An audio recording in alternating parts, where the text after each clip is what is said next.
What is up, legend on the other side of the screen, watching, listening? I feel your energy. I appreciate you being here. And today I am so excited to welcome on the one and only Kayla Hodges. And not only is Kayla crushing it as a sales trainer, but Kayla is also empowering so many women around the world to really become the best version of themselves and to tap into their divine feminine essence. And I know there's a lot of women who really need that. As we enter 2025, this conversation is going to be a beautiful opportunity for you to hear Kayla's story of being pregnant as a 19-year-old to her life today, 31, thriving in Miami, crushing it as a mom, crushing it in business, crushing it in her relationship. And I think her story will inspire you to create the reality of your dreams. Now, let's get into today's conversation with the one and only Kayla Hodges.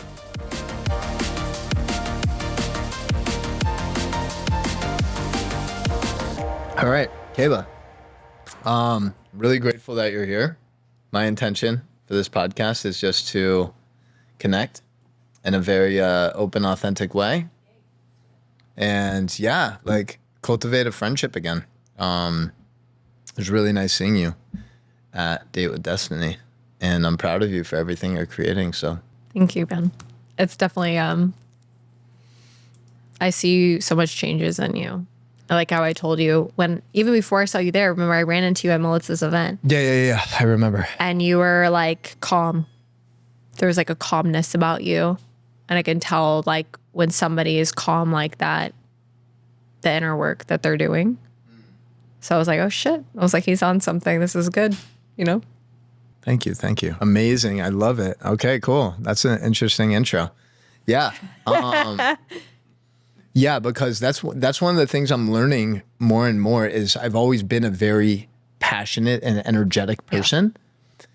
And the biggest challenge has been creating a vessel that can hold the energy and still utilize it as a superpower and be very grounded with that energy. Because like in one-on-one conversations like this or in certain settings, you can't just be all over the place. And I'm so ADHD. So for me, that's been one of the most important skills to cultivate is really being able to be grounded and calm in that energy. So I appreciate you acknowledging that. Yeah. You're welcome. Yeah. It was coming after like a challenging summer. And I was like in this relationship as well, still processing a lot of things and still continuing to do a lot of work within myself. Mm-hmm. So I think that's kind of what you witnessed. Yeah. Well, typically the calm comes after the storm. Yeah. So good job. You also seem very calm. I've done a lot of work as well, for sure. And I realized that there's this like connectedness, you know, that you can find within yourself when you stop trying to seek all this stuff and you're just like centered and what you said, grounded. And it feels really damn good because when you're flowing, everything seems to be a little bit easier than trying to force and control because you're afraid, you know? Yeah. Well, my impression of you like 3 or 4 years ago was that you were just like this badass hustler. Exactly. Living boldly, like crushing it in sales. And now it feels like you're still doing that. It's just a different type of energy that's driving you. Yeah. So talk a little bit about that, like where you were kind of 4 or 5 years ago. Yeah. And kind of that transition today, because I feel like you're probably even more successful now. And it seems like you're just more at peace. Oh, that's so good. I think 3 to 4 years ago was when I was starting to do a lot of transition and transformation work. So before that time, I felt almost like a little reckless. And during that time is when I was taking massive responsibility and learning and healing and growing, but definitely relying on myself and being in this masculine energy to like get shit done because I had to, right? And I just needed to get that done. And I was forcing things and pushing things forward, but it like really helped me in my career and really helped me like get to the level that I'm at today. And I'm really grateful for that. And I also was driven by this worthiness thing, you know, of like, I need to do this and become this in order to be enough, you know? So that was definitely a big driver back then. And I've noticed with myself throughout the past several years, and this year in particular, there's been almost like a slowing down and my success speeding up at the same time, which has been really interesting to witness because it's unlike anything that I've experienced so far. And I think that just what you were saying earlier, the surrender has been my year or word of the year for the past like several years, because I've never really learned how to do that, but it was supposed to be the word of the year. And I've learned how to surrender in multiple areas of my life. And I feel like this year has been the one where I've surrendered the most. And I'm still not perfect, but learning how to surrender and just like trust. Yeah. And doing the work internally, doing the work skills wise, and just showing up and being my best has been what's got me into this like flow state and feeling really damn good and trusting and, you know, just feels damn good, right? We're going to dive deeper into this because I feel like this is going to be an area where you create the greatest impact in the next decade, is empowering women to be successful and be aligned with their purpose, but do so while still maintaining their feminine essence. Yes. And not feel the need to constantly be forcing and pushing and hiding from their true selves. Well, they're doing it unconsciously. Yeah. So I'm curious to know, going back to that, for you, you had your daughter Claire at 19, right? Yes. And I know you also mentioned that even before that, your nervous system was in this fight or flight state. So what kind of triggered that from your childhood? Yeah. Because now it's like 20 years later and you're shifting it and you're reprogramming. But I'm curious to know, did something happen when you were 13? So growing up, I'm one of 5 kids, one of 7 now because my dad has twins. But growing up in this household between my mom and dad, 5 kids, we had the perfect family. We even won Family of the Year in the Houston Chronicle. Wow, that's a lot of pressure. Lots of pressure. But I was always in this place of play and having fun and dressing up. And, you know, we would always sing and dance and play Indians and princesses. And my dad would record us and we would just have the funnest time. And we never knew that my parents were having problems. They hid that very well from us because they wanted to protect us, I understand. And my parents sat us down when I was 13 years old and said that they were getting a divorce. And I just remember my dad sitting on the couch, like expressionless, my mom like crying, saying, do something. And like my world like shattered and fell apart after that moment. And I had no idea that it was shattering and it was falling apart. I just felt like I wasn't safe anymore. So safety was ripped out from me. My dad was remarried in 6 months. Very odd. My mom was remarried in 9. In 9 months? 9 months. And are they still married to those people? My mom is not. My dad is. Okay. Yeah. So it was just interesting. I had to move schools. You know, I became like the poor kid. You know, I remember kids at school calling me Walmart and stuff, which also probably leads to all the drive for me, like wanting to be successful, you know. But it was just really interesting because I felt like I had no control and we had to have hand-me-downs from church. And, you know, it was just a place where I felt like helpless. And I became the parent, you know.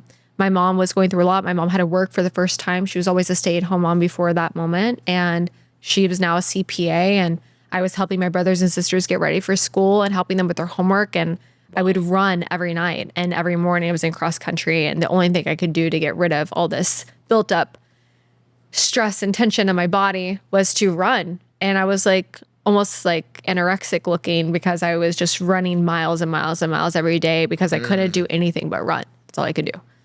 Wow. At least you picked a somewhat healthy mechanism to escape. That's true. You know what I mean? For so long, you know. So how did that shift the relationship dynamics with you and your parents? Are you still close to your mom and dad, or did your dad kind of drift away from your life?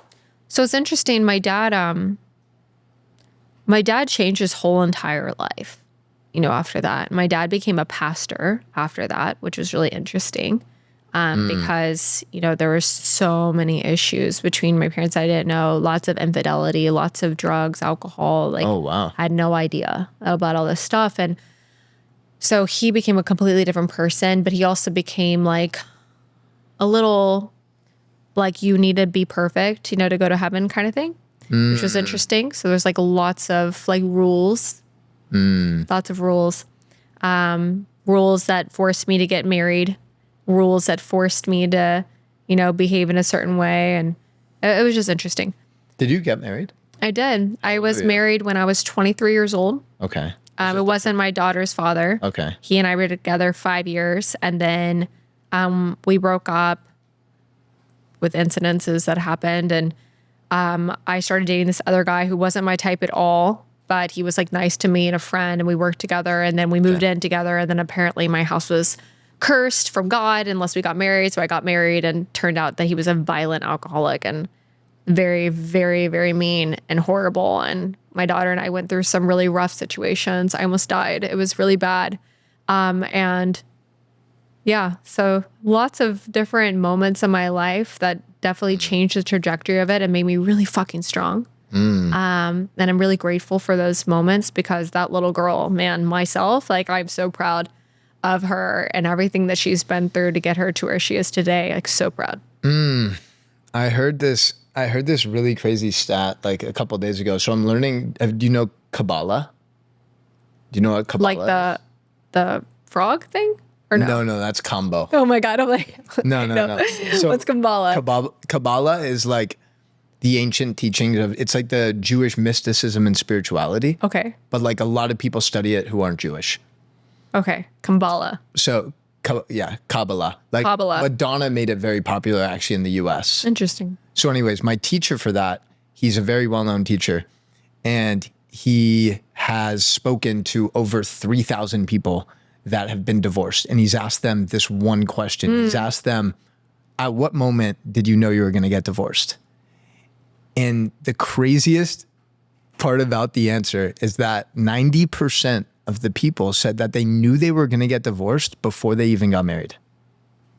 Wow. It's interesting. So it made me think just about everything we learned at Date with Destiny and Tony Robbins, like how a majority of us feel unworthy. We don't feel like we're enough. We don't feel like we're worthy to receive love. So once we have that first sign of this person that actually loves us and accepts us and wants to spend their life with us, we're so quick to say yes. Yes. And then also from the woman's perspective, it's like you never hear about a proposal where the girl says no or maybe. Yeah. Because it's like, I feel like so many women also struggle to speak their truth. And like they have blockages here and they're people pleasers and all of these things. And it's like, if a dude goes to all of these great lengths to propose to you, and maybe you're like on the fence, maybe there's a couple things that you're uncertain about, you're still most likely going to say yes in that moment. Saying I want you. Yeah. And that just really blew my mind to hear that 90% of people knew they were destined for divorce before they even got married. That's an interesting perspective to see it as an unworthiness conversation as to why they would say that. That's interesting. And I think most of us are like, we're doing the work. Like, think of how few people actually go to the depths of discomfort like you and I have gone. Yeah.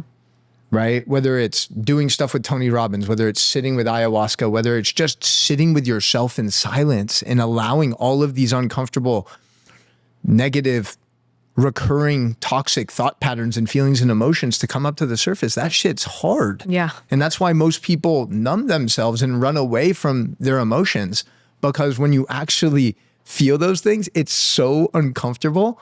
But at the same time, that's the only way that you actually grow and heal from those past emotional wounds and traumas. Yeah. And so your body has this really beautiful mechanism that shows you whenever you need to heal. And it's like when we get triggered, right? When we feel like anxiety is not a real thing. Like, can we just address this really fast? Like, anxiety is not real. Anxiety is trauma.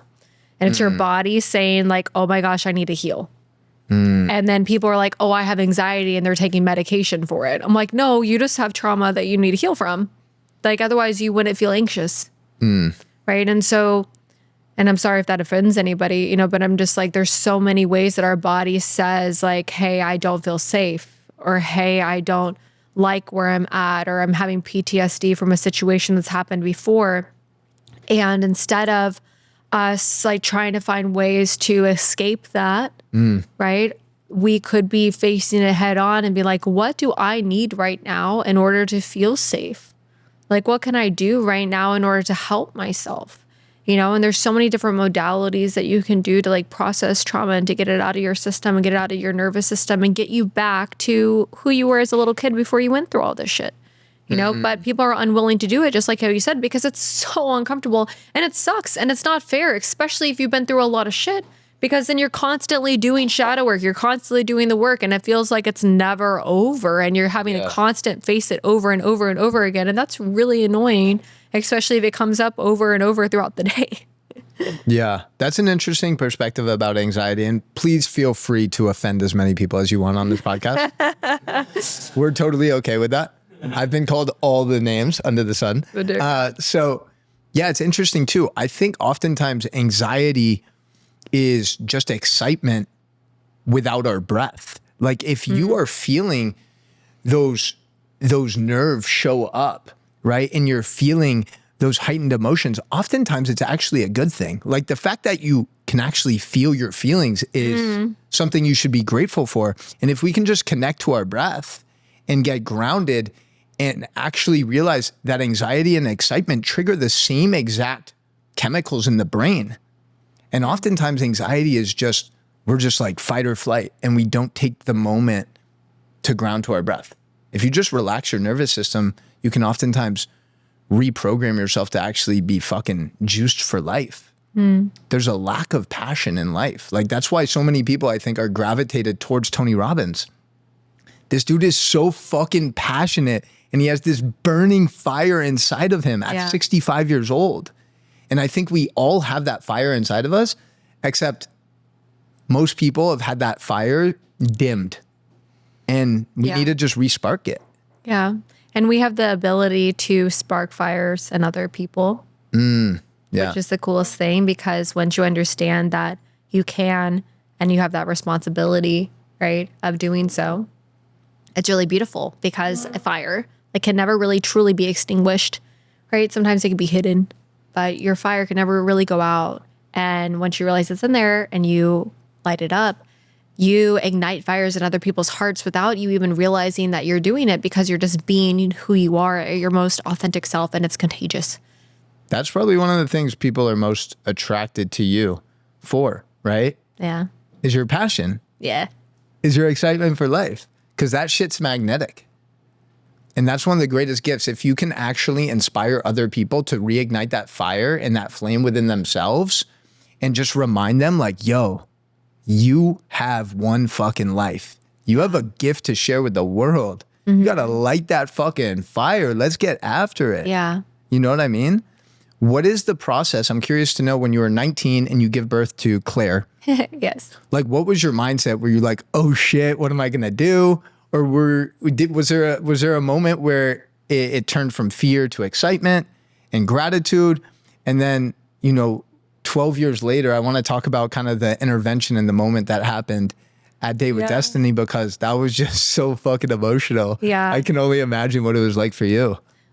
That little girl's so friggin' special, and she's changed the trajectory of my life so much. So made me grow up really, really fast. Before I had her, I got into Texas Women's University for ballet and modern dance. Okay, cool. And as a freshman, we had the tryout.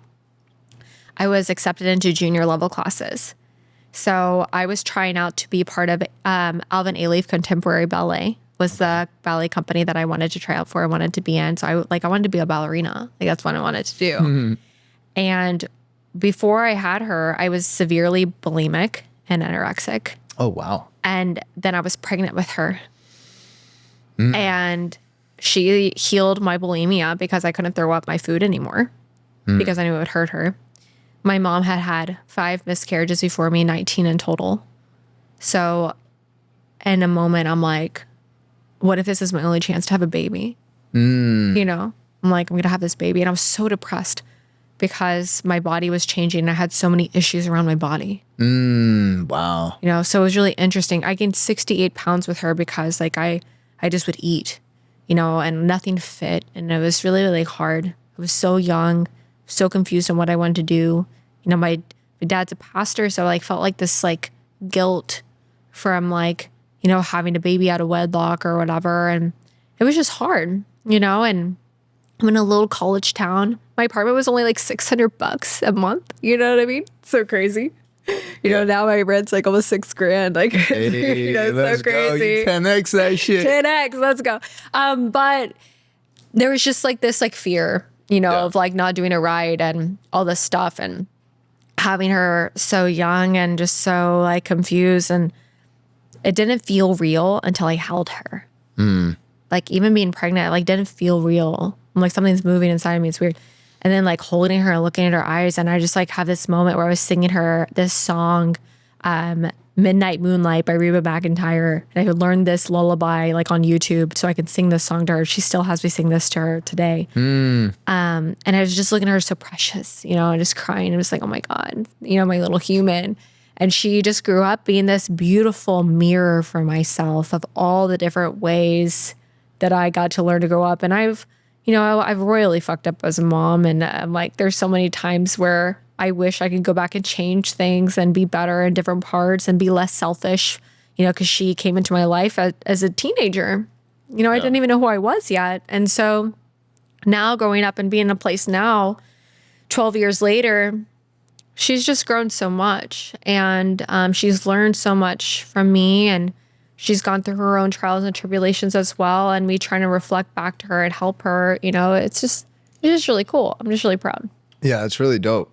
So what's that process like of being bulimic? Right? Like, so was it pretty much you eating and then like immediately after purging? For how long? I would eat dinner with my family downstairs and I would go upstairs and throw it up. And I did that for probably a good like year. You know? Is it just dinner or every meal? Not every meal. If I ate something bad, I would throw it up. So I would go to Starbucks and I would get like a venti frappuccino. Like, I don't even know. I don't even drink that today. Who does that? A venti frappuccino, like mocha peppermint frappuccino or whatever I was With some having. oat milk? I don't even think they had oat milk back then. I think it was soy or something gross. Yeah. And I would drink that and then I would throw it up because I felt bad about having that. But I'm like, if I throw it up, then it's fine. You know, so it was just really interesting. No one's asked me that before. That's an interesting question. But yeah, and then I couldn't anymore because you wanted to be really tiny to be in your leotard. So looking I danced 5-6 hours plus a day when I was in high school. You know, that's all I did was dance. I would just be at the dance studio. I couldn't even afford dance lessons. My family couldn't either. I would work graveyard shifts at IHOP on the weekends to afford it. Really? I paid for it all myself. And I door knocked businesses to help sponsor me, which was really interesting in high school. So I could pay for it because ballet shoes are expensive. And I was in a top performing arts team, and I tried out my senior year of high school and I got in. But yeah, like you looked in the mirror every day and I just was like so mean to myself, you know, and just needed to be so tiny because I wanted to be in a pas de deux, which is like a partner ballet. Like if you're doing lifting or anything, you have to be real tiny. And so I would always just look in the mirror and be like, I'm not tiny enough. I'm curious to know also how and or what message you could potentially deliver to the younger generation of women out there, because I feel like it's gotten even more intense with social media, with all of the filtering, like the beauty standards in 2025 to be a woman are just absolutely insane. And to me, it's really tragic because I'll see beautiful girls get breast implants, lip injections, literally searching for the next thing to change about their body just to meet these criteria for what beautiful is. And I'm like, yo, this is fucked up. Pause. I have to give another perspective on that because I have all that. I have breast implants. I have lip injections. This is the perfect subject. So for me, it wasn't that. For me, it was that I was successful. Which is really interesting. When I like really stopped myself, it was that I could afford it. Okay. Which was a really interesting thing. How old were you when you got breast implants? 24. 24. Yeah. Okay. Well, the 24, the breast implants were definitely for an image thing. And it was because I breastfed my daughter. And so I felt like I had like little deflated balloons going on, you know, and it made me feel insecure and one was bigger than the other or whatever. And I was a waitress at the time. And it was during World Series. And I had this table come in. I was a fine dining. So I was like wearing like a suit and tie type of thing. And this guy tipped me $10,000. No way. Yeah. For your tits? Is this pre-boob job? It wasn't for my tits. It was just for me, but I used it for my tits. Oh. Yeah. Crazy. Whoa. Yeah. 10K? So, wait, how did he tip you 10K? Yeah, they came in, they spent $20,000 on like these like at Vic and Anthony Steakhouse downtown in Houston across from Minute Maid Park. God. And they like bought this like 1996 bottle of Krug and they spent 20 grand on wine. And they had like all these girls in there and all this stuff. And they just tipped me 10 grand on 20.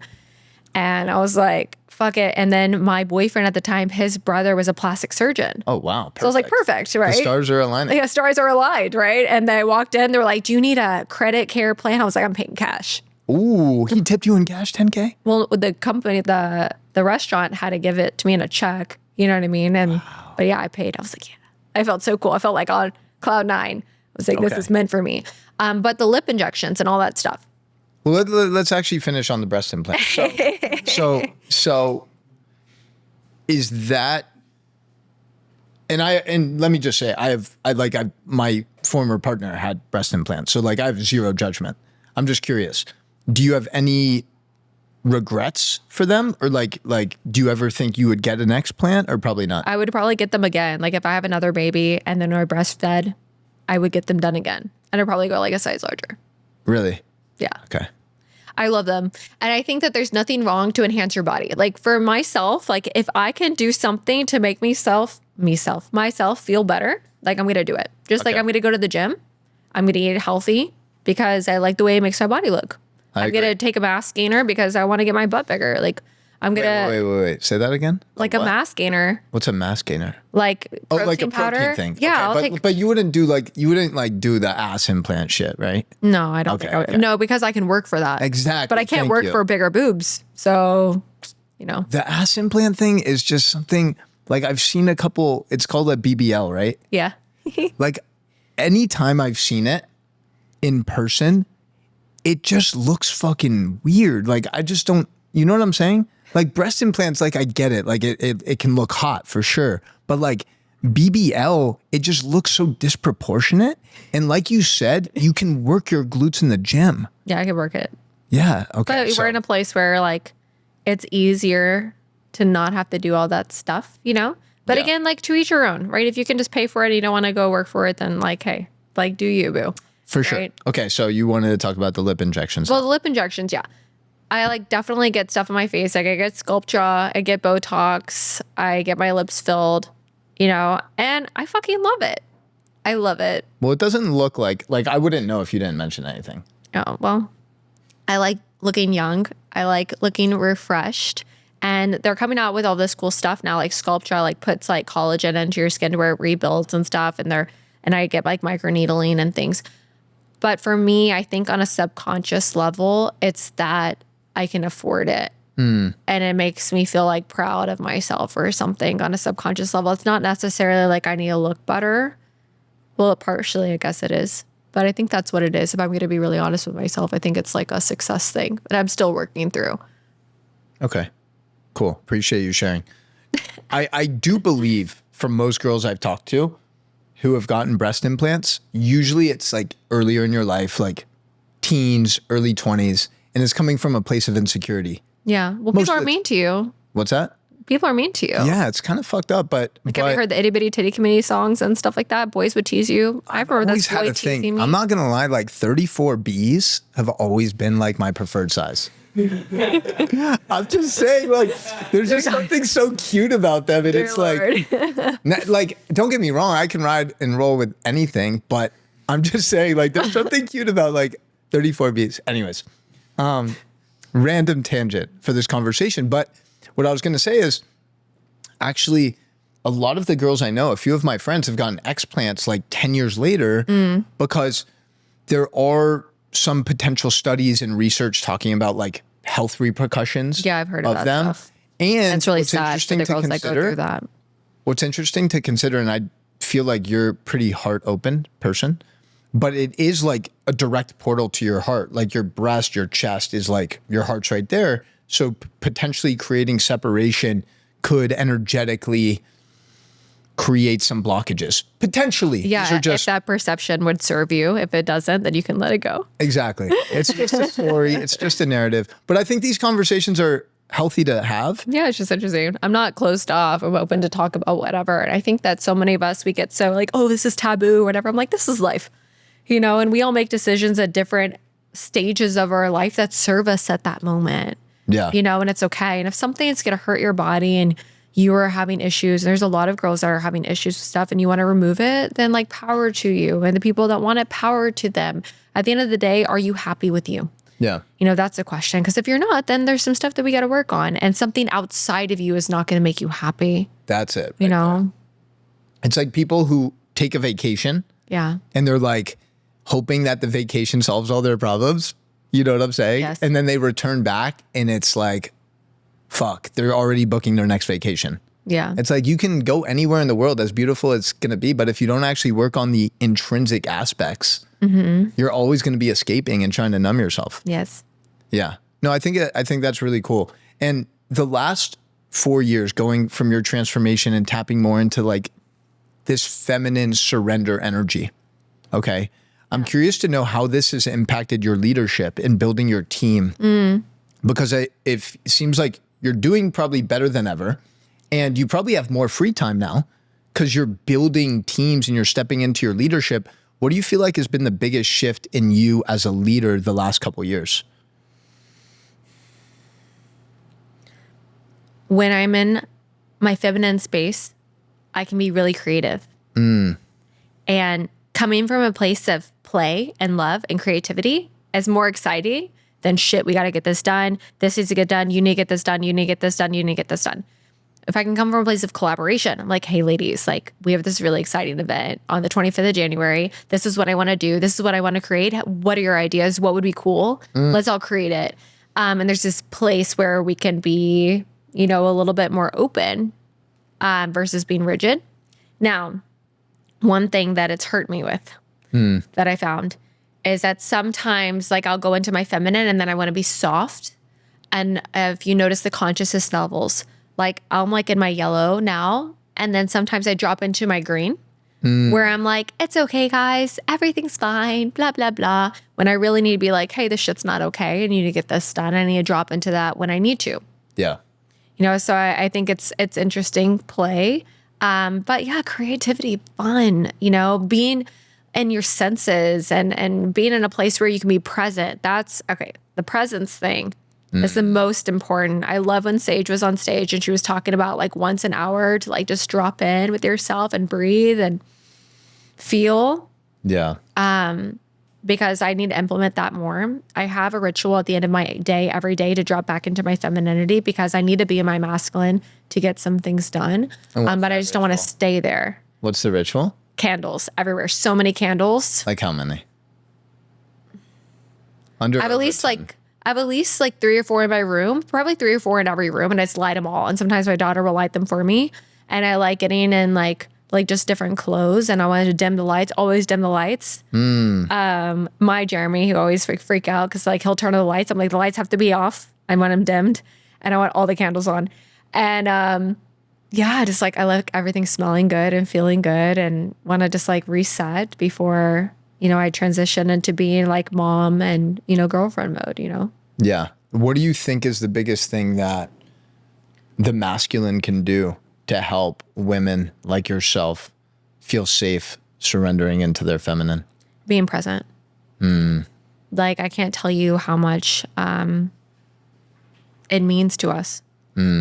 Because like in our mind, men love to solve problems. And I love that you guys love to solve problems. It's really, really nice. It's just funny sometimes because we have to kind of ask for what we want in relationship. Like yesterday, I wasn't feeling too well. I was feeling a little under the weather. And I'm calling my man and I'm telling him, and I just want him to bathe me. Like, that's all I want. And like, just tell me I'm pretty and that you love me and that you wish you were here. You wish you can cuddle me. You wish you can make me feel better. Like, can I send you soup? Like, I love you. He's like, why don't you go to urgent care and get a steroid? Yeah. And I'm like, why are you trying to solve my problem right now?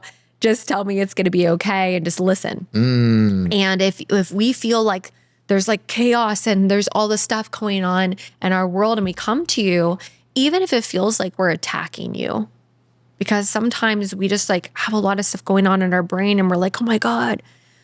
Like if you just look at us and be like, hey, I'm here. Like, I love you. I'm never going anywhere. Like, I'm here for you. Like, how can I help you? You want a hug? You want a hug? A hug is the best thing for me. Just hug me, and just like be that safe space, be that rock for us. Like, fuck, like it doesn't matter what's going on. It's like, you're our hero. And I love that, especially with powerful women. You think that, oh, they don't need anything. Man, they just want to be babied at the end of the day. We want to be our boss babe at our own time, but we just want to be babied at home. Like, just love us and be there for us. We'll drop into that little girl that we actually are, and we'll let you lead. Just show us that we're safe, It was really powerful. Did you do that first night, that I'm sorry? Yeah. Did you do that with Jeremy? I did. Actually, we bought the bracelets. I'm not wearing it right now. So both of us got Ho'oponopono bracelets. And we've actually done that exercise throughout our relationship, which was really cool. But that one was the most intense we've ever done it. And it's like I took all his pain and he took all mine. And I know Tony was saying, be responsible for everything they've ever been through. And so in my mind, I was like thinking of stories that he's been through, like as a child and like as an adult, and things that has hurt him. And I was just like trying to take it all away from him and me. And I could see him so clearly. I felt so connected, more than I've ever felt before. And it felt so damn good. Like, oh my God, like I'm seeing him for the first time, even though we've been together for 2 years. And yeah, it felt so damn good. Yeah, it was so interesting. My experience was with this woman, this really beautiful girl, Anna. And she actually came to me earlier and she was following me on IG. Oh, cool. And like we ended up doing the exercise together, and she's like, was married, 4 kids. Anyways, we connected and we did that together, and we were both just bawling. And it was really, wow. It was such a powerful reminder for me. Like when you truly connect with someone and you connect with their soul, because I believe eyes are the gateway to the soul. Yes. And when you really take the time to penetrate each other's soul and like allow each other to fully be seen, in that moment, all of the walls come down. Yeah. And it was really also painful for me, because I was like, wow, how many opportunities did I miss to do this with a partner? And I was like trying not to feel guilty about it. Wow. I was like just thinking about this person, and like I would see their eyes through this woman's eyes. Specifically like my most recent partner. And I was just like, I wish I would have done this with her, And I was like finding myself feeling guilt. And I was like, even though I did so many good things in that relationship, but I was just like finding myself go down that spiral, but it was just a really powerful reminder to me. Wow. If as men, we can just really commit to being present, even if it's for the 10, 15 minutes that we get with our partner that day, like really giving them our energy and our presence and making them feel seen and heard and understood, that is what truly deepens the connection and deepens the intimacy. And that exercise was, I think that was the only time other than the intervention with Claire that I cried that whole week. Oh, wow. Yeah. Why'd you cry with Claire? So we should talk about that. I mean, it was really powerful. Basically, Tony Robbins asked the entire room of 3,000 people, hey, is anyone currently suicidal? Yeah. Right? And I guess Claire raised her hand, and everyone in your group was also like pointing to Claire. So this is interesting. So I knew that this was suicide night, right? And our group is placed in the very, very back of the room. And I'm like, holy shit, like, because I needed my daughter to have this breakthrough. And I told myself, I was like, if she stands up and raises her hand, I'm going to get Tony back here. Okay. So I tell Jeremy earlier, I'm like, I'm going to do some crazy shit. He's like, okay. So they say it. My daughter, I look back, she raises her hand. I get up on top of my chair, I start screaming. Help my 12-year-old daughter. And I'm screaming it. And all of a sudden the whole group starts screaming and whistling back there. And I was like, Mama Bear, like this is happening right now. So it was really cool because I fought for her for that moment, you know, to have that. And then the whole team, she enrolled that whole team. From the very first day, like in the group session, she got up on the chair and was like sharing her experience and was so loving to the whole team. Like they all were enrolled by her. Yeah. With like who she was, you know, and how she showed up. And she just didn't realize how much of an impact she has on people's lives. And she just needed somebody to give her permission and somebody to make her feel important and feel seen and feel heard and feel understood, which is what women want, to feel safe, seen, and understood. You know, and it was just really beautiful watching her say yes to herself. Yeah. So I was just witnessing that experience and I was watching it. It wasn't too far away from where I was. So Tony and her are going back and forth. Yeah. And then when she mentions, like, I would never kill myself because I love my mom so much. And then the camera goes to you. I was like, holy shit, that's Kayla's daughter. Like, oh, wow. So yeah. So I was like, oh my gosh. And then it was just witnessing, like, I have goosebumps just thinking about it, like witnessing the interaction of her and Tony, and then like witnessing you and seeing the emotions just fully pour out of you. I'm just wanting to know, what was that experience like? Full circle. It was the fullest circle moment. That's so funny you said that. Literally was words right out of my mouth. Fullest circle moment of my entire life. Because when I was in a really abusive relationship and I got out of it, I didn't love myself. And so I wanted to do something to feel empowered. And so I wanted to become a bodybuilder. And I found these girls that look like muscly Barbies. And I was like, I'm going to be like that, which probably influenced the boob job as well, right?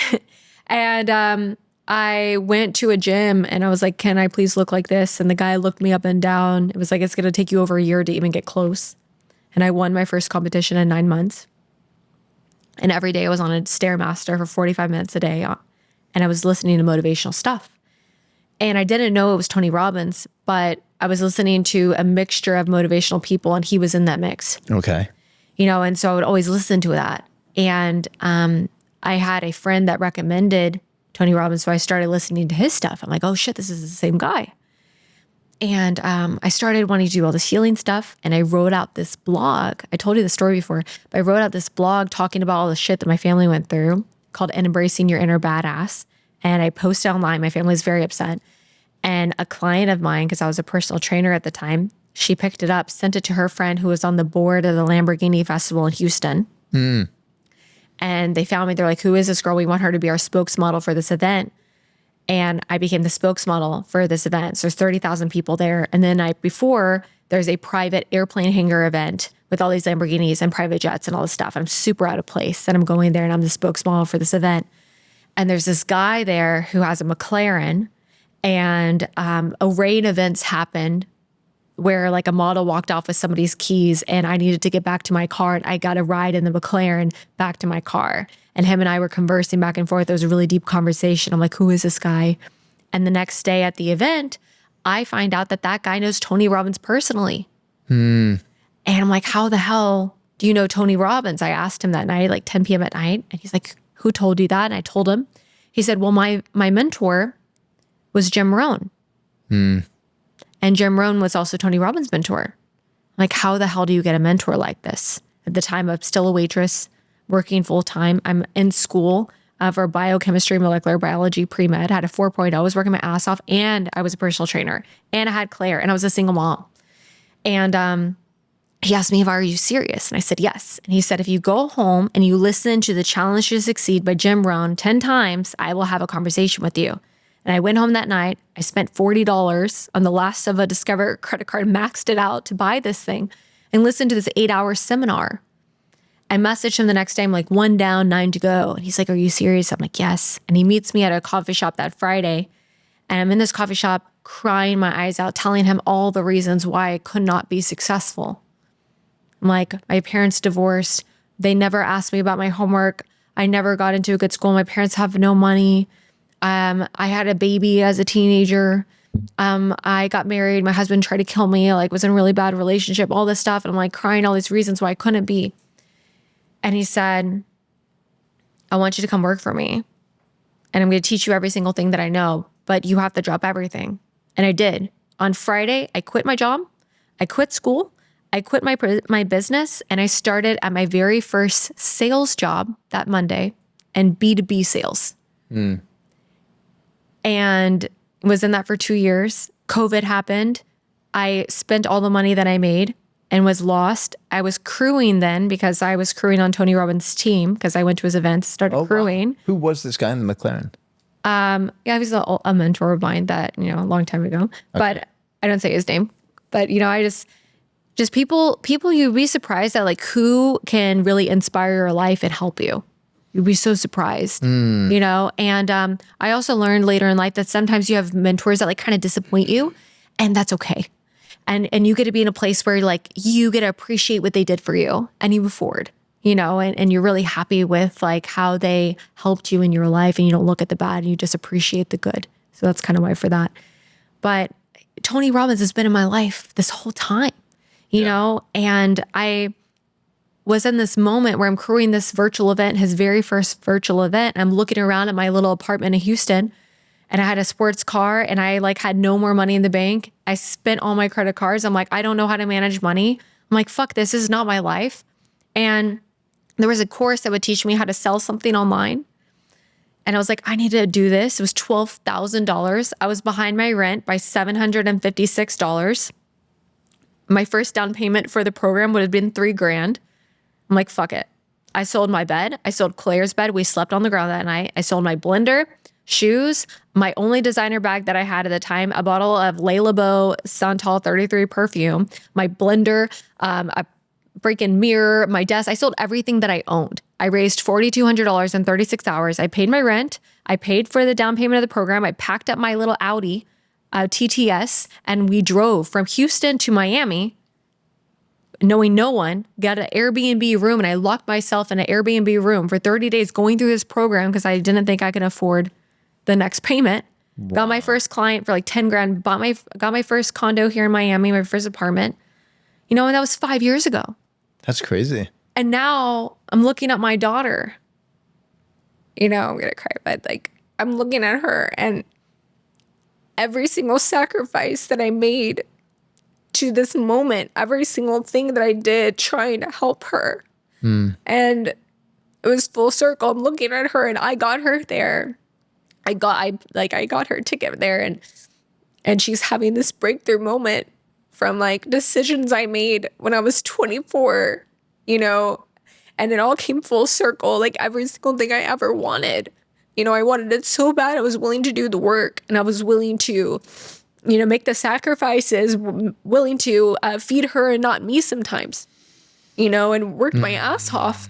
And now I own a sales training company.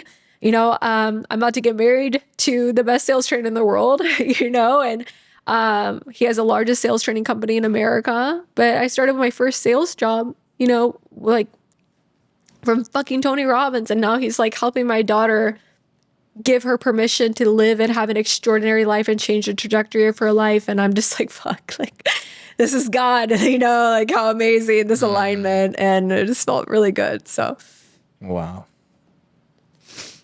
That's amazing. All right. I hate to interrupt this epic conversation, but if you are enjoying this podcast right now, it would mean the absolute world if you could leave a review wherever you happen to be listening, whether that is YouTube, Spotify, iTunes. Honestly, word of mouth is my oxygen, and we want this message to go out to as many people as possible as we raise the collective vibration of humanity. So please take 8 or 9 seconds to just leave 5 stars, say some nice words, and now let's get back to the show. Damn. That's fucking wild. That So is crazy. really like a full circle moment. Full circle. Yeah. Well, you are definitely a really incredible example for other people, especially moms, single moms, to really aspire to go on that journey and continue working on yourself and continue trusting. Yeah. Because like some of those things that you did, if people saw or heard about them, they'd be like, what the fuck are you doing? This is irresponsible. Oh, You're I heard that selling so your many daughter's bed. Yeah. What are you thinking? Yeah. How could you do that? How could you be so neglecting? Your daughter's going to have trauma now, sleeping on the floor, eating I heard Chef Boyardee. Chef Boyardee is kind of Or ramen, whatever, you know? But that's crazy. I'm thinking like, when did you and I meet then? Like 3 or 4 years ago, maybe. Yeah. Cause we met, I was already starting my sales training stuff on my own. So, and I had just gone through like some really, really deep trauma work. I went through a 4-month program that really changed the trajectory of my life. It's called Ascension Leadership Academy. Yeah, I've heard of that. Yeah. And it was Is that in crazy. San Diego? They have one in San Diego and they have one in Austin, Texas. Got and it. you start, and it's like you go through a breakthrough weekend, kind of like what we did, but then they hold you to becoming the new person. So you do deep breakthrough work and you go back 2 weeks later, you do it again. And it's like the most catharsis, like yelling, getting everything out of your body somatically. And then the next 3 months, they hold you to becoming the new person. And most people quit. Like we had a class of like 50 or 60 and only 21 people like graduated, you know, and then everyone there like votes for like the leader, the torchbearer. And I got voted as a torchbearer, and it gave me like permission that like I was the leader and stuff. So and then I think we met like right after that. Yeah, it's a good time So to it was meet. just really interesting. Yeah. Well, I think also too, a lot of my following is moms, like 25 to 40. Wow. A lot of them are single moms too. And I've noticed, because a lot of them are in my community, my microdosing monthly membership.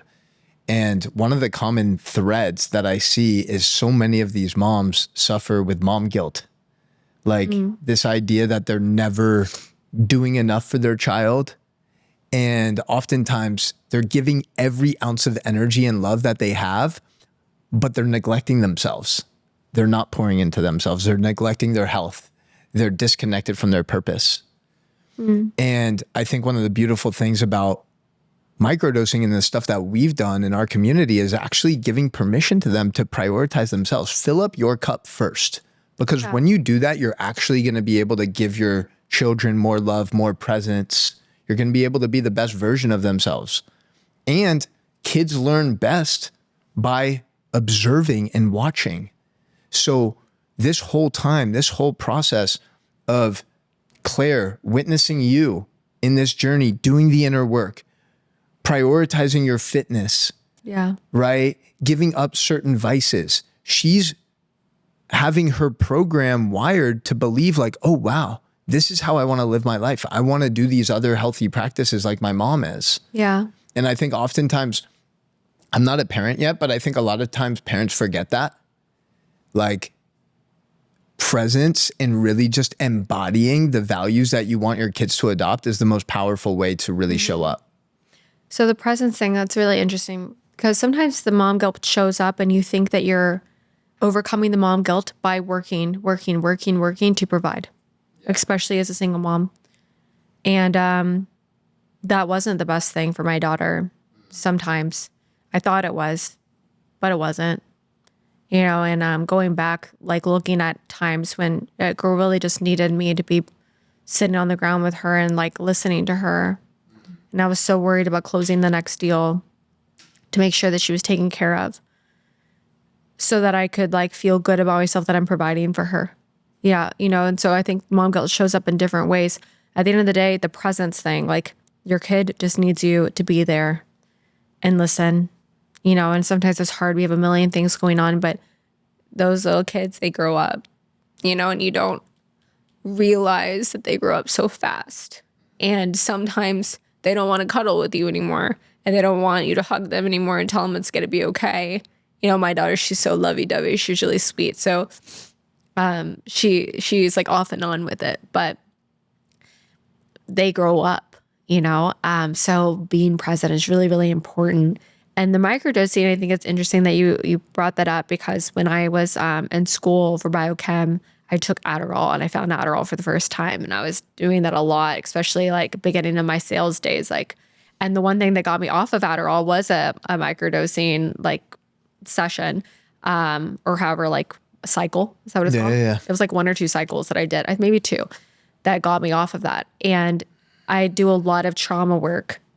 And the one thing I like about psilocybin is because it reconnects neurons in your brain.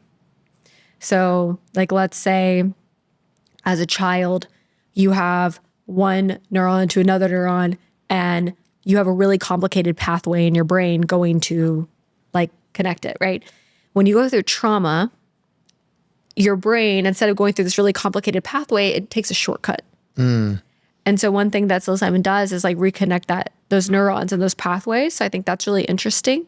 And to let you use the full capacity of your brain, because ADD, ADHD, bipolar can be a symptom of trauma.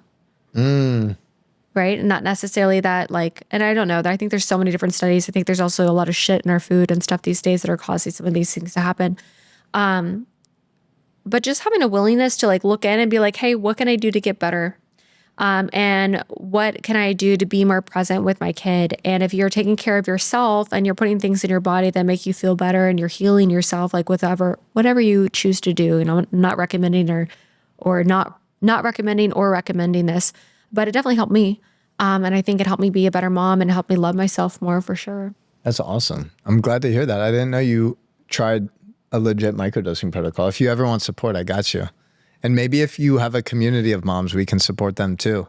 Because like you were mentioning, it's also really interesting if you study the men and women's brains. They're very different. Very different. Very fucking different. And that's why it's so frustrating that society has tried to almost create one gender, men and women are the same. It's no, bro, we're so fucking different. So women actually produce less serotonin than men do, which is why 65% of people who suffer with depression are women, because they're producing less serotonin, which is also why it's so important to give women compliments and words of kindness and appreciation and affirmation, and give them love. Wow. Because on a neurochemical level, they're getting less of that naturally. So as men, if we can infuse a little bit more of that, we can actually provide more of that serotonin, more of that oxytocin. And where psilocybin's beautiful, microdosing specifically, is it's creating these new neural connections in the brain. So this idea of neuroplasticity, which also allows you to remove some of the old patterns and stories from your life.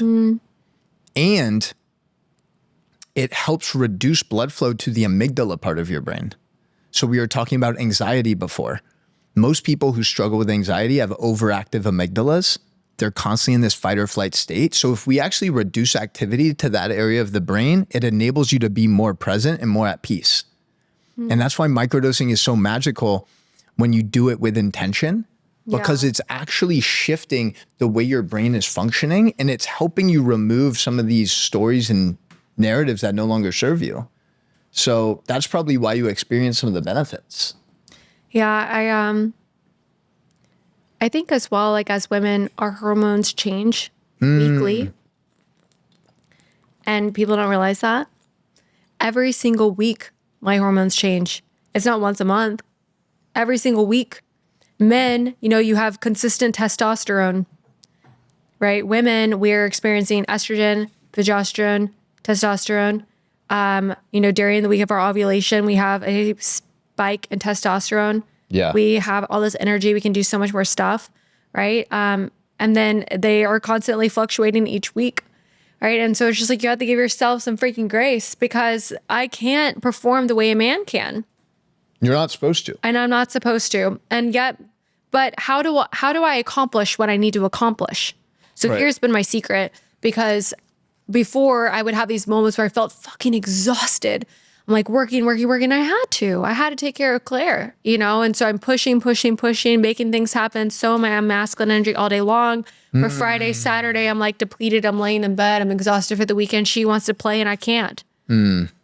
So what I've done is find little breaks throughout my day. So I found like if I can take a nap or if I can take a 30-minute break to be in my feminine, meaning like grounding or like meditating or dancing or something where I just like rest and I'm just like sitting there with my hands on my heart and just breathing, doing nothing, I'll actually get way more done during the day than if I just push all the way through. But no one ever really taught me that. And so I found that out more recently. And I think it's really interesting because we have all of this people that are trying to tell us like, you need to push through the pain and keep going. You'll sleep harder. when you die. Yeah. And it doesn't really work all the time for us. That's something also very important. And I feel like there's a lack of education on it in terms of understanding the difference between a man's cycle and a woman's cycle. Like men have 24-hour cycles. Yeah. Right? Every single day, like, with our cortisol, testosterone, melatonin, serotonin, etc. But women have 28-day cycles, right? Luteal phase, follicular phase, ovulation, menstruation. And it's so important to understand like your energy and emotions are shifting drastically from week to week. And I think it's so important, number one, for women to understand their own bodies and also for men to better understand that, because then we can understand how to show up and support you better. Yeah. Like, hey, during this week, like, I know you might be a little more emotional, a little more triggered. So I'm just going to be very mindful of that and be very mindful of the way we communicate. And I think that's something that we underestimate, we don't appreciate enough of. Yeah, I think women can be great communicators too. Yeah. Like my conversation, it's weird. Like, cause if you're not a woman, you don't know what this feels like. Where like, if you're on your period, or if you're having all these hormones, this is what it feels like. You wake up and you're excited. And then 5 minutes later, you find something that really frustrated you. And then you're sad. But then you're really excited about something again. And then you're really happy, but then you're disappointed. And then you're like angry and you're like, oh, I need to get this out of my system. And then you're excited again. And it's like the weirdest fucking thing, and you're like, holy shit, my mood has just changed like 10 times in the past 30 minutes. And giving yourself like a moment, be like, okay, we're just having a moment. Like, it's going to be okay, and being quick to apologize, being quick to take responsibility, because sometimes your guy has no idea what you're going through. And so if I like call and I was like, oh, and I was really excited when I first called you, and now I found something that irritated me and I'm frustrated, and then I get off the phone and I'm all happy and I'm like, oh, I probably should call him back and say I was sorry because my hormones are just all over the place. And just being willing to just be authentic and open and be like, hey, my emotions are going crazy right now. And them saying like, hey, don't worry about it, it's all okay. And them having grace for you is beautiful, but it's both open on both sides. I think there's one thing that comes up with actually both you and I, that I just want to remind anyone watching and listening is there's a future version of you that is so much fucking cooler than the current version of you. And like how far you've come in the last year, 3 years, 5 years, decade, and how far I've come in the last 6 months, 12 months. Like, I think the goal of this human experience should be to constantly become unrecognizable. Like when you look back at a past version of yourself, you're like, yo, that kid was cute, but like, wow, he's come a long way. Yeah. And I think that is really inspiring, just to recognize like there's just constant levels. And like once you actually embrace that process and that journey of just stepping into a little bit more of your authentic expression and your true soul's essence, that's when you like start to just live a life on your own terms. Yeah, I think that that's been my biggest superpower, is just willing to do whatever it takes to become the best version of myself, and the consistent death of my ego, because that girl's a real bitch, and just willing to face the unworthiness conversation and just willing to just love myself unapologetically in new ways, and new ways to grow, new ways to give myself grace. and just consistently doing it and being willing to face all the stuff. Like I mentioned earlier, like sometimes your body tells you areas that you need to heal. Yes. Even if you see somebody that triggers you, or a situation triggers you, and just being willing to face that and be like, all right, like what's coming up for me right now? How old was I when I felt like this? Like, where is this coming from? And just like sitting with myself in it and be like, okay, like what do I get to do? Like my brain is wired to think this thought doesn't really serve me. How do I rewire this thought? How can I change this? Why am I attracting this into my life? What about me is causing this to happen? And just have like 100% radical responsibility for what I'm experiencing. Yeah. Like shit, like that's the hardest thing ever because it requires consistent uncomfortability, but like it makes you skyrocket and quantum leap. You said something really interesting actually about being worthy. Yeah. Right? And that's one thing I've learned, one lesson I've learned the hard way many times over again is that the universe only gives you what you believe you're worthy to receive. Yeah. And that's true with love and intimacy. It's true with money and finances. It's true in all facets of life. Like if you don't truly believe that you're actually worthy of receiving this thing or this person in your life, it's never going to actually show up. Or it does and you self-sabotage it. Exactly. That is also a very common thing that happens. So as I was going through some of the stuff from Tony Robbins, and I was just like, okay, what's my old primary question? Right? I'm like, what's my old primary question? And one of the narratives was like, why haven't I received the love or the money that I believe I deserve to receive? Right? Because like I'm constantly giving so much. I feel like I provide so much value on a day-to-day basis. And there's been times where I just feel like the reciprocity hasn't been there.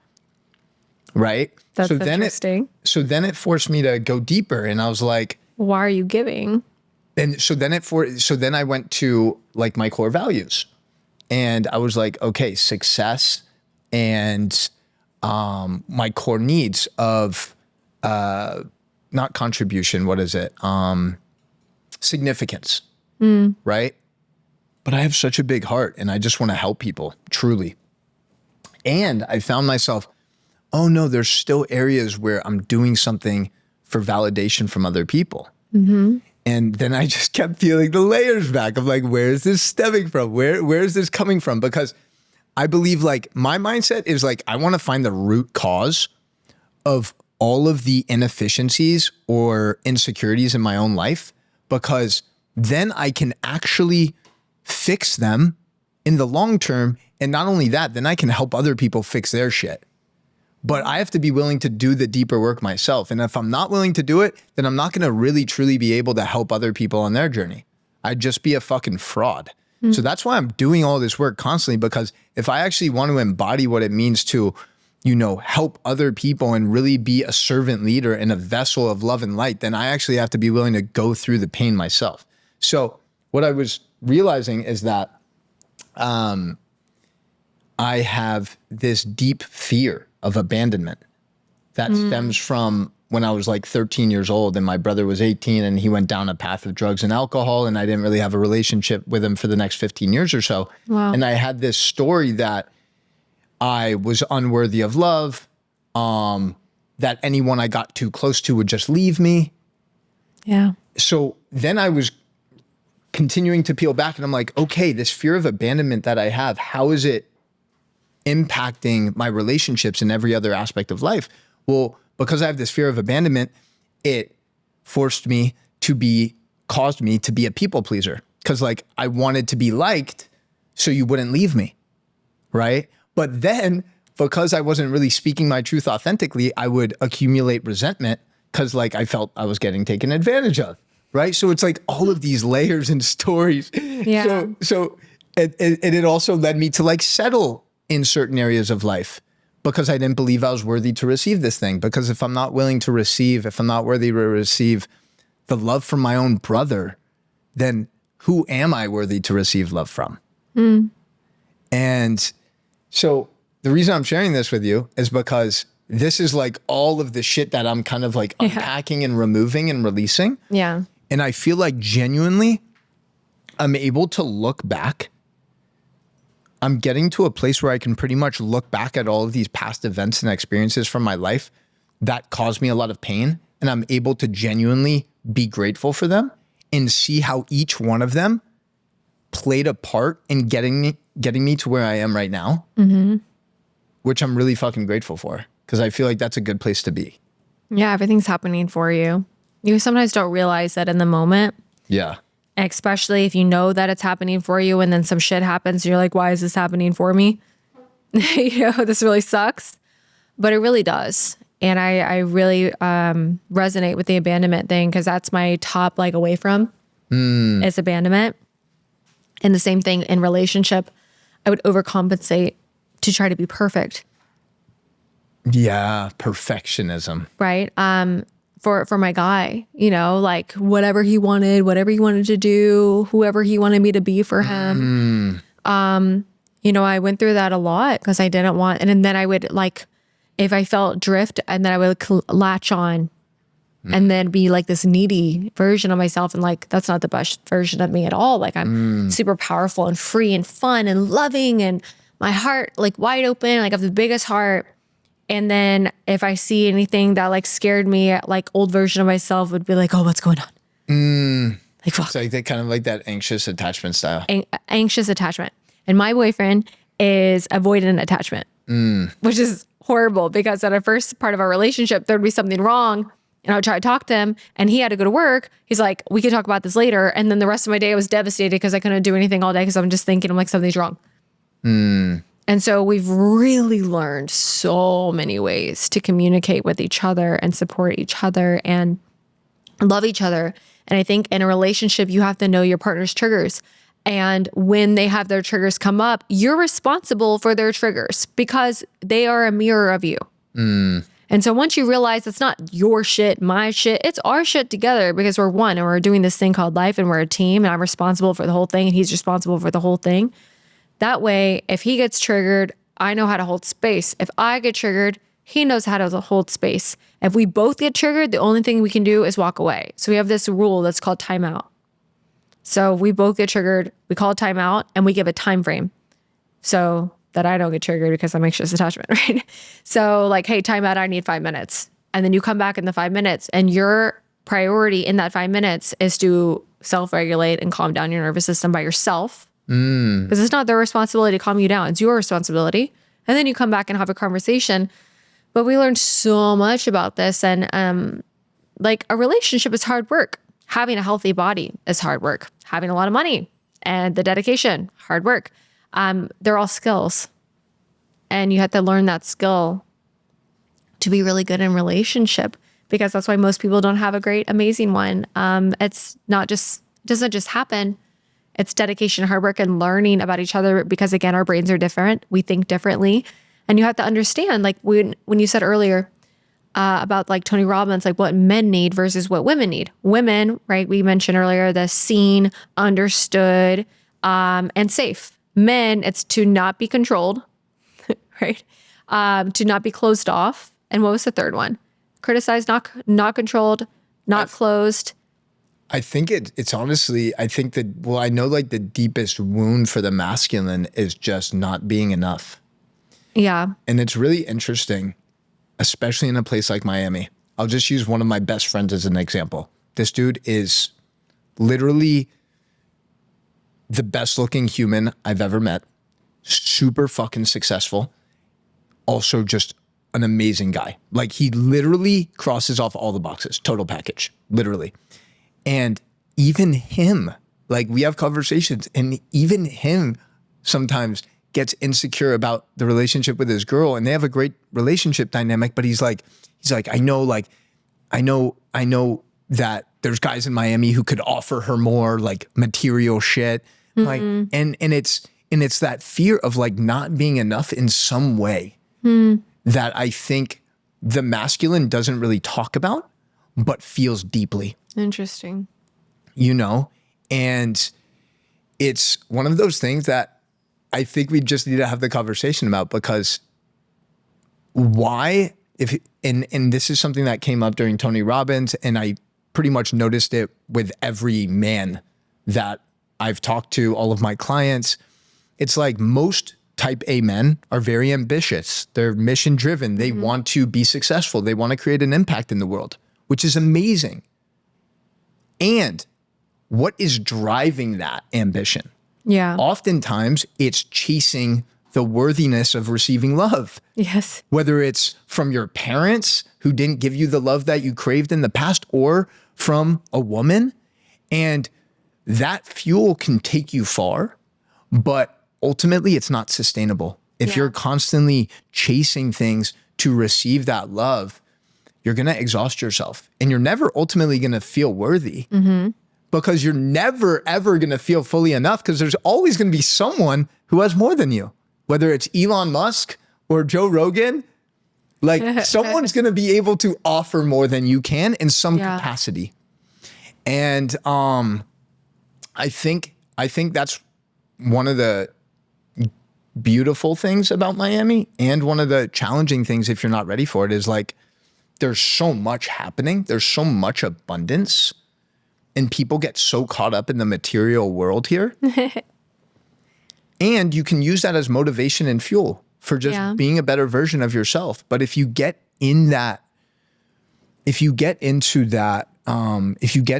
game of just chasing things externally, like all of the material shit, it's so dangerous. Yeah.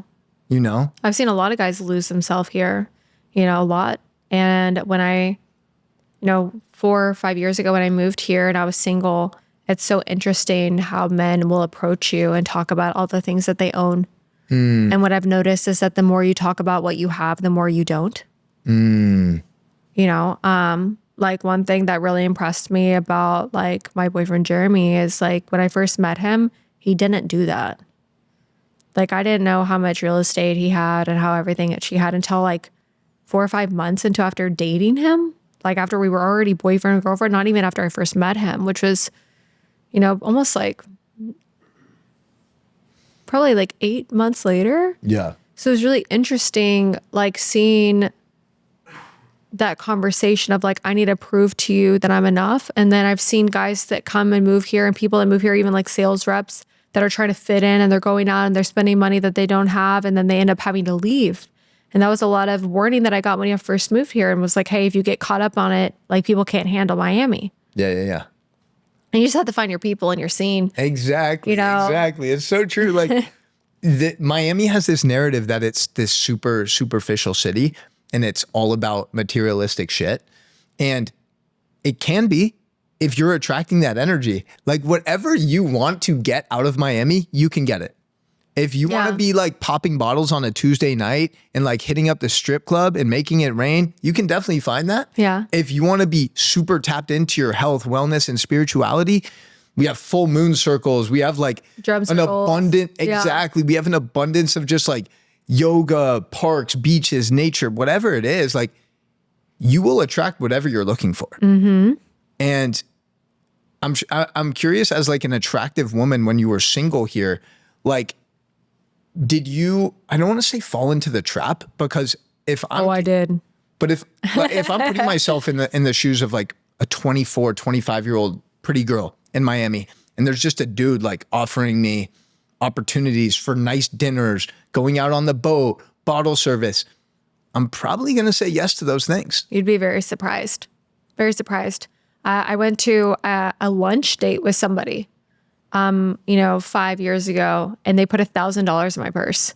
I didn't know what they were doing. They just put $1,000 in my purse. They're like, hey, go get a massage and pick out a nice dress and stuff like that. On me, I hope that you're well, because they knew that I was like a single mom. And like once you see that, you're like, oh shit, like what is this?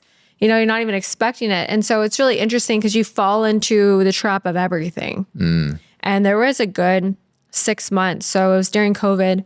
My daughter was failing school because she's a smart aleck. And so her teacher would upset her, and she would end the Zoom. Your daughter would? She would. Yeah. So she was failing school because she kept hanging up on her teacher, which I think is hilarious, but whatever. And so she had to like go back to school. And in Texas, they opened back up schools, and I'm trying to make it out here or whatever. So I sent her back to live with my sister for 6 months. And I didn't want to, but I asked Claire what she wanted. That's what she said. So for 6 months, I was an adult for my very first time. I had no responsibilities. And I partied my ass off. Was that in Houston or Miami? It was Miami. Okay, got it. So I sent her back to Texas for 6 months. And then from New Year's till like May, dude, I partied my ass off. I had like a 10-day rager in Tulum. I lived my best life, had best moments of my life, you know, I just like went crazy. Yeah. Like all like drugs, party and everything, like just like lived it up. Yeah. And got it all out of my system. But you know, you and your girlfriends go out for dinner. Somebody comes up and like, hey, some guys paid for your dinner at this Atai. And then we go to a club and somebody's like, hey, do you want to come join our table? And you're just like, you just experience a place of abundance, you know? Yeah. And it's just, you just feel good about yourself and you feel significant. You're like, oh, I don't have to do anything. And you just get lost in the sauce of all of it because you're consistently seeking something outside of yourself in order to feel enough. And I did that for sure, you know, and I learned a lot with myself and I learned like what I like and what I definitely don't. And, you know, and that was a really dark time of my life. So dark. Very, What's very the dark. craziest? So you went on this lunch date and this dude slipped you $1,000, which is, I mean, pretty abnormal, but like in Miami, probably not that abnormal. Not abnormal here. Very odd. Like I wasn't thinking, I just saw like he touched my purse. I'm like, dude, why are you touching my purse? And by the way, though, think of that from like a dude's perspective, like one of us, right? It's like we're trying to be the best version of ourselves. We're trying to treat a woman and we're trying to be a gentleman, take her to dinner, whatever. And it's like, we got to compete with this. Just some dude slipping a G at your purse. You know what I'm saying? Yeah. Because that sets the bar, whether you recognize it or not, and whether or not you say like, oh, like that shit doesn't matter, it's impacting you because now it's shifting your expectations. Yes and no. What men fail to realize is you being present with us and making us feel like we're the only person in the whole entire room. Yeah. We crave that more than anything. If you can give us that, that's more than anything that money can buy. I would have that over all my shoes and purses and everything. Like, But you that's know, also coming from you as like an evolved, tapped in woman. I don't believe so. I wanted that back then too. Like, cause, you know, back 5 years ago or whatever, when all that happened, I started dating my ex back then. And, you know, he gave me his presents and that's why I wanted to date him over anybody else. Yeah. You know, and that's what women crave. We crave safety. We crave to feel seen. Yeah. You know, somebody just doing something like that and flashing, you know, whatever at you, it feels insignificant because you feel like they're doing it to other people. You know, it doesn't feel real. It doesn't feel open. Like even years ago. And I think that men judge based on success. And like women, we don't think like that. We want to be part of the journey. If there is a promising tomorrow, we will be along for the journey. That compelling future. A compelling future. Yeah. If we know that you are like ambitious and you're going for something, we will be your biggest cheerleader. We don't care what you're at right now, where you're at right now. We care about where you're going and we can be a part of it. Like we want to be a part of it. And men, you're on different stages. So men, you have like knighthood, you have prince stage, late prince stage, and then the tunnel, and then kinghood. And the prince stage is interesting because men have two perspectives. Number one, that they're not worthy of the queen until they build their kingdom, or they think that the queen can be there and be along the journey. So it depends on what man you're talking to and how they're grown up and how they perceive this, because you'll talk to some men who don't think that they're worthy of this woman until they build his kingdom, but then they are failing to realize that they look up and they feel alone. You know, so it's just interesting the way that people think. But for myself, being present and caring is 10 times more important than trying to flash whatever flashy stuff at somebody. Yeah. It's an interesting conversation we can dive deeper into because I agree with what you're saying for the most part. And I think it also requires a certain level of consciousness to have your mindset. I don't think all women are at that level. That's my opinion. Women want to be taken care of, I'll just give you a personal example, right? You know, I host a lot of events, like I'm around a lot of energy, a lot of feminine energy, right? A lot of my friends, like these are girls that, you know, like I'm cool with, you know, like I haven't hooked up with, for example, hypothetically, right? I can be talking to someone and she can be like seeing like this story and that story, like, oh, it seems like you have a lot of women around, right? And like being triggered by that, even though like she's the only person I'm talking to in a more romantic, intimate way, and just like providing that reassurance, like this is what I do, like I provide a safe space and like I love that. Like finding a woman who's really excited to support that vision of like helping healing and co-creating is, I don't want to say challenging because then it's also like a story that I'm creating. I'm making it more challenging. Yes. Right. And it requires a certain level of consciousness. But you just said the magical word. What's that? Reassurance. Right.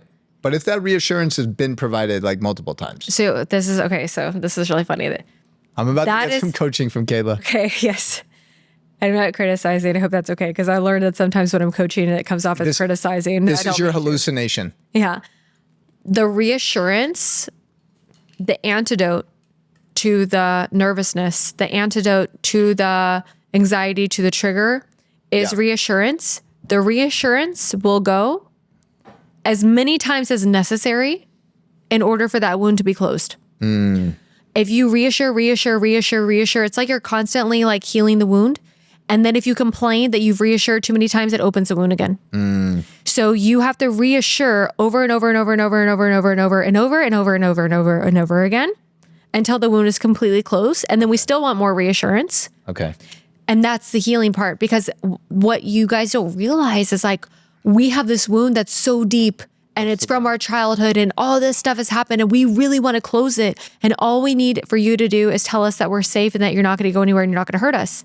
And if you keep doing that over and over, one day we're like, oh, he means it. But when you complain, I've done this so many times, then we're like, you don't get it. You didn't really mean it.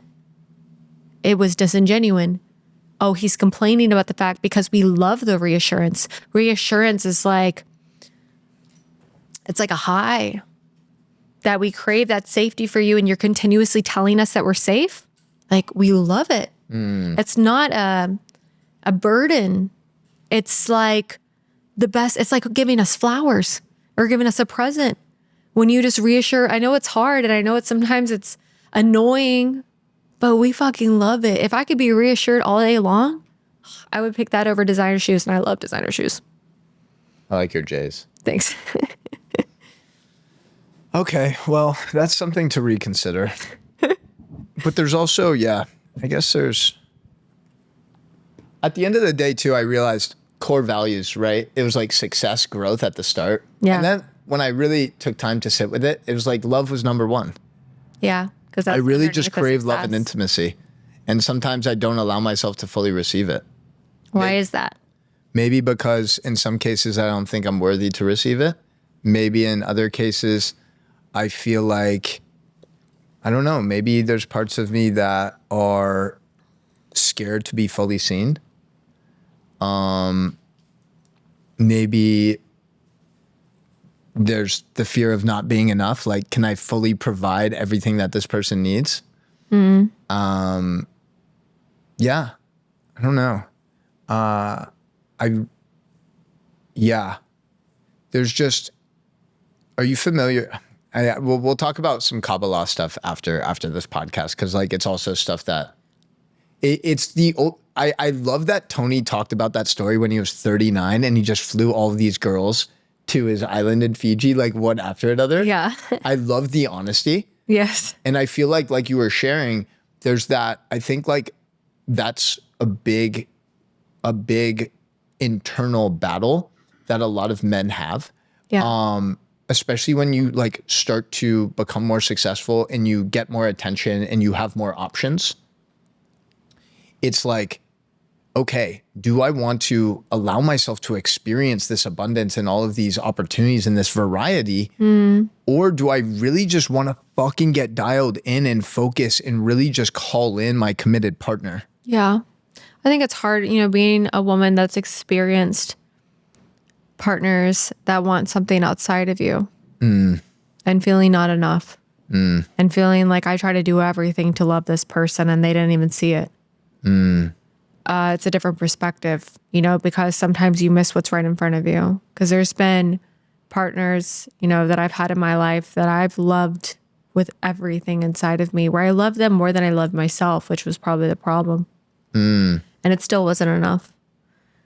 And, seeing myself grow from that experience and love myself and pour into myself to attract that person that could love me in that way, just feels different when you are in that place as a man and you don't fully love yourself. Right. And you're excited by all the stuff that's going around and you're in that area. Who do you feel like you're attracting?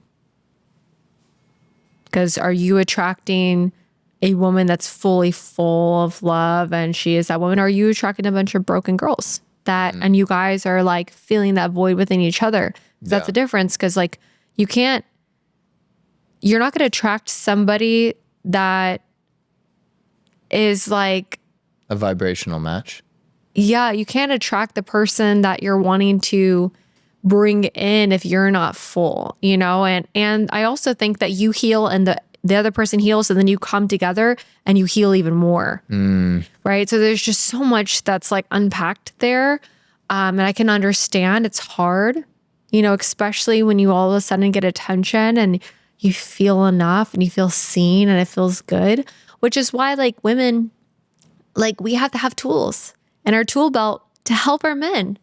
Like I talk to, like I have clients that are women. I talk to them all the time. I'm like, when's the last time you told your man how grateful you were for him? Or like how proud you were of him? That shit feels so good, by the way. So yes. And they love it. I'm just like, if I want to put a smile on my man's face, like I'll send him messages all the time. Like, baby, like it's so sexy that you took charge and you were at the office late last night and you were handling business. Like it's so hot. Like I'm so grateful for you to be my man and take care of me. Like you have no idea how much it means to me. I have no words. Even when a woman will just say like, I'm really proud of you, or I see you, like those words really penetrate deep.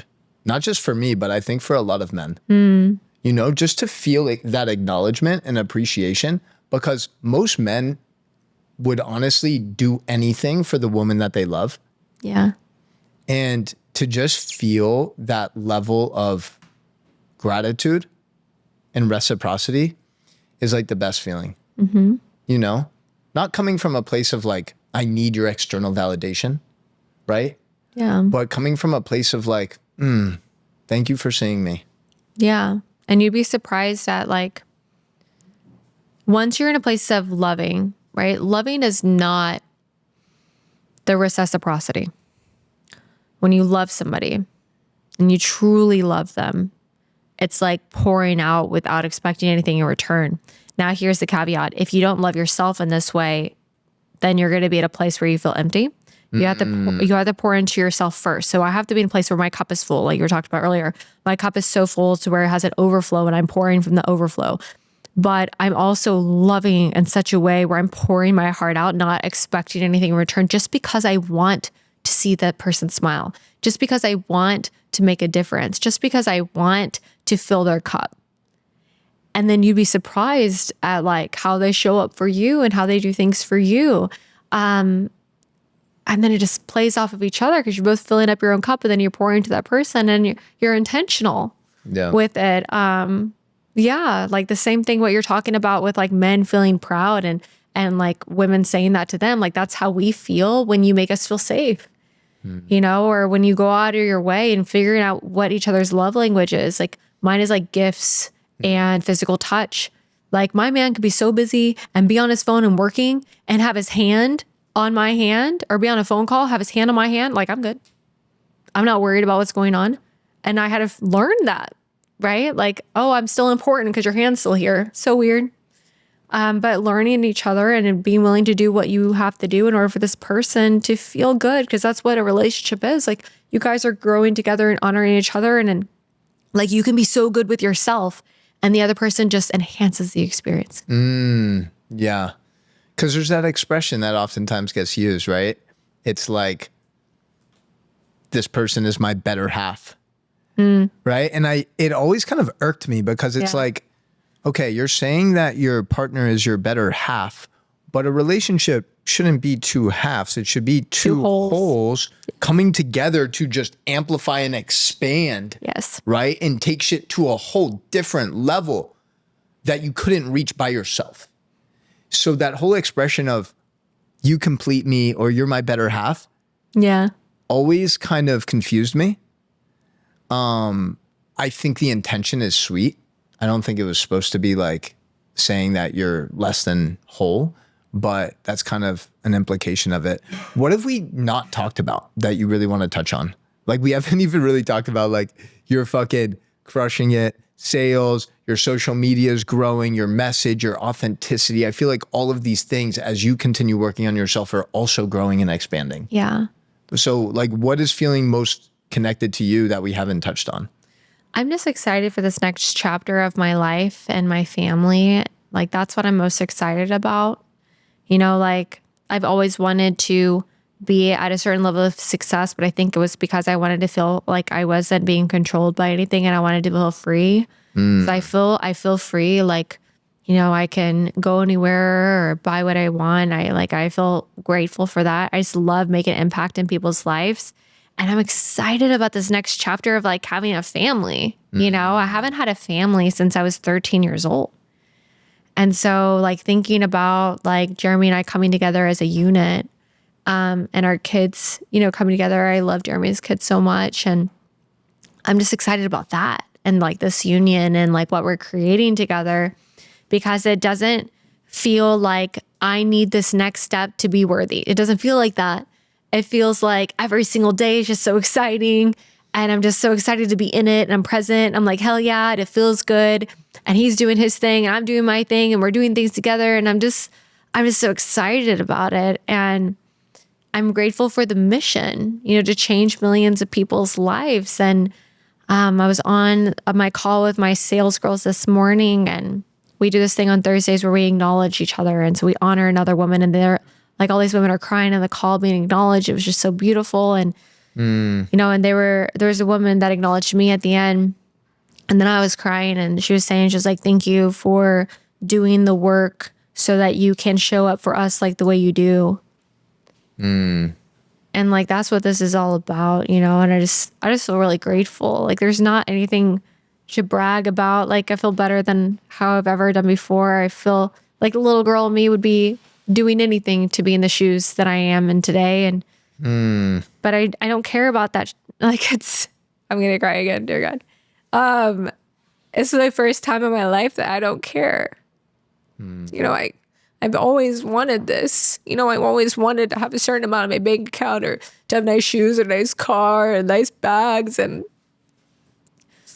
like, and I'm here and I don't care because I care about like the creation. I care about helping. I care, like, I don't need to do what I do, but I want to do it. And I just want to make a difference in people's lives. I want the woman, like, I wish somebody was there for me when I was young. And I wish that somebody could like show me what I'm capable of and like give me that path, and no one was there.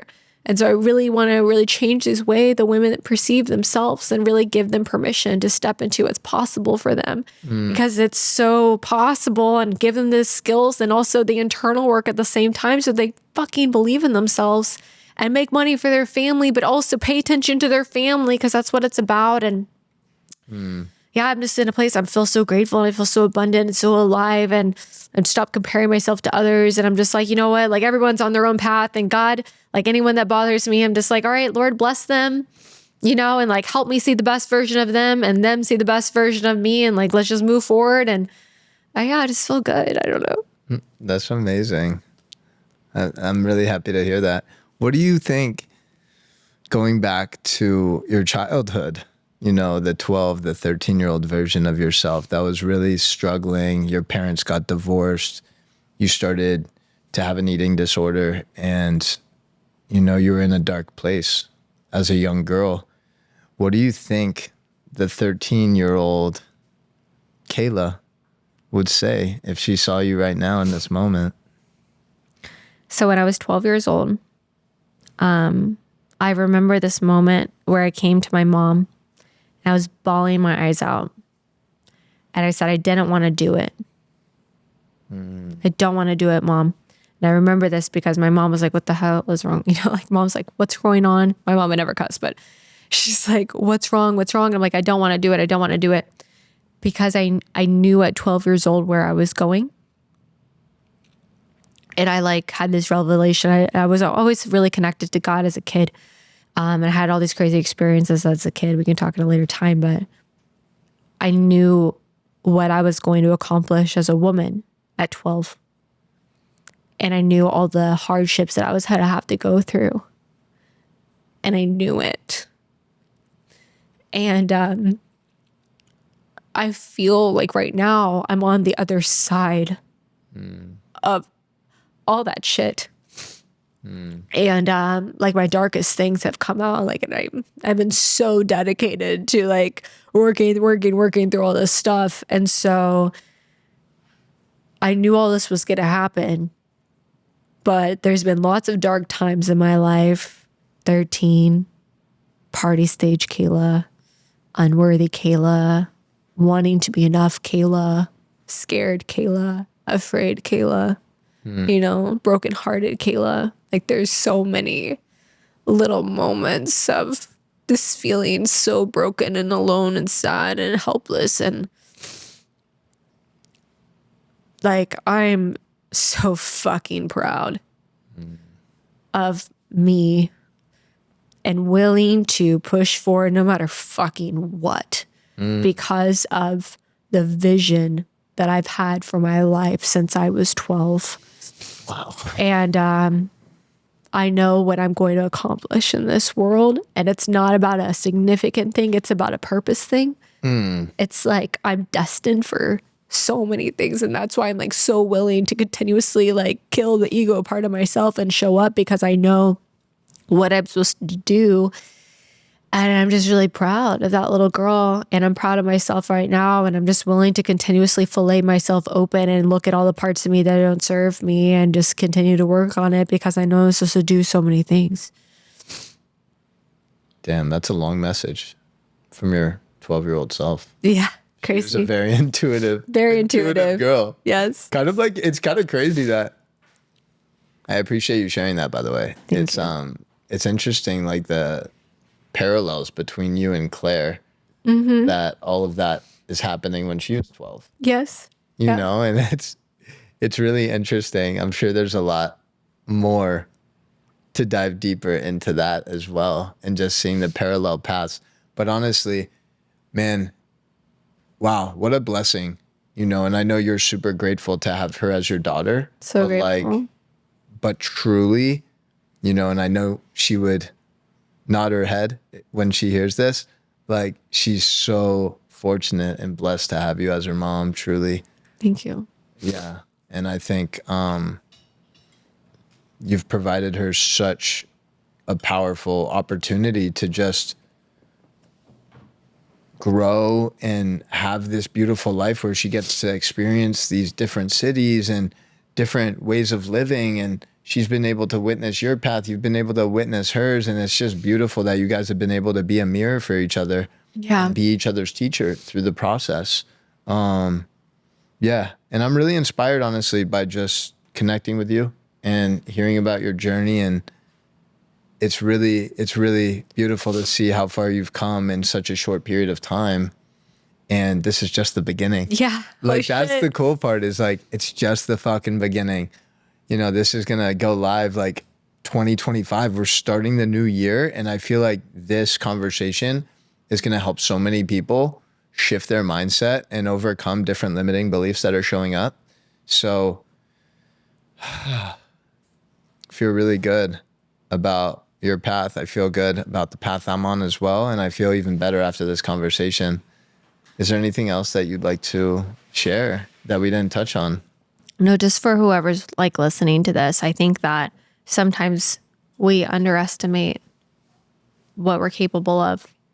So just like a little reminder that you are truly special and there's 1 in a trillion chance that you were born. And if you have a really big mess and a really horrible like story, it's because you have a really promising future. And what I've experienced, if you have a really big story, it's because you have a really big message. And if you have a really big miss, it's because you have a really big opportunity to do so much. And so just don't underestimate. If life is not working for you right now, or if it feels frustrated or overwhelmed, just like know, like, if you can just keep pushing through and saying yes to yourself and love yourself enough to say, like, I'm going to keep walking forward, like, you'll be so surprised when you turn back and you look at all the years of how far you've come, because you've been able to survive every single bad day you've ever gone through. Like, you've done that. No one else has done that. Only you have been able to survive every single bad day you've ever gone through, which means that you're so capable and you're so strong. So, like, don't doubt yourself. Yeah. Thank you for that. There's a couple of quotes from Tony that really resonated with me. And one of them was, God's delays are not God's denials. And once we can get to that point in our life of recognizing that every single moment of our past actually led to this moment right now and allowed us to become who we are. Like, if it wasn't for all of the tragic trauma, emotional wounds that you experienced in your life, you would not be sitting here right now living the life that you are. Correct. And it's such a beautiful opportunity to reframe that and really transmute any of the pain into our purpose and impact other people and be of service. And the other one that really resonated is that the quality of your life is determined by the amount of uncertainty you can comfortably live with. Yeah. And I was wrapping my head around that and I was like, yo, that's so fucking true. Like, the more discomfort that you can really embrace, the more abundant your life's going to become. Yeah. Because everything else is going to seem easy. And I think, like, for example, even just something simple as an ice bath in the morning, it's like that shit is so hard. Yeah. But when you get through that 3 minutes, you're like, yo, anything else that comes at me today, I'm good. Yeah. You know, and it's really embracing that discomfort, understanding that there's so much magic on the other side of it. Kayla Hodges, you're a fucking legend. And Thanks. yeah, I'm really, really, really grateful and excited to continue witnessing your journey. And I yours. I'm really excited. You get to be at a place where you know that whenever this person that you want to co-create with is ready for you and you for her, like, it's going to come together so easy, so naturally, you know, and like, you just get to accept and like, just start speaking it in. Like, hey, like, I'm so grateful for her.